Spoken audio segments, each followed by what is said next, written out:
Ice for me. Yes, Madam Jen. Ano gagawin ba? Solid color. Okay. And then yung effect na nirecommend mo yesterday. Yung? Yung nirecommend mo kahapon. Na? Yung may something color. May mga sticks ng ano. Pero hindi ko alam kung anong color eh. So, ano May na mga lang picture naman ako pakita. recommended. Tapos sa kulay ng base, ganito. This is dark brown. Oo. Okay. Low maintenance na. Yung length, magugupit ba? Anong tingin mo? Trim lang. Layer natin. Para mawala yung dry sa dulo. Tapos ano na lang, Bangs. curtain lang. Sige. Pa-side o paharap? Side. Pa-side. Sige, game. Pa-ready ko lang ha. Okay. Okay na.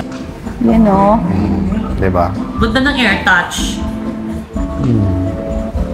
Ganda ng Purpose ng effect. air touch. Air touch. Dahil, Ayan, tingnan mo. Pag tubo niya, hindi parang naka-highlight na din. Pero, madam, idaan mo lang ng isang beses. Kasi di ba may toner akong ginawa. I-retone ko lang. Retoning lang tawag doon. Kasi, sigurado ako, bago mag-China, faded na yan. Okay. Trip mo naman yung ma-pink, di ba? Oo, edi. I-retoning natin bago tayo mag-China, ha? purple siya. Okay. Thank I love you. it. Thank you so much. Rampa muna sa ano. Rampa na ako. Yes. Go. Thank you, Miguel. Salamat.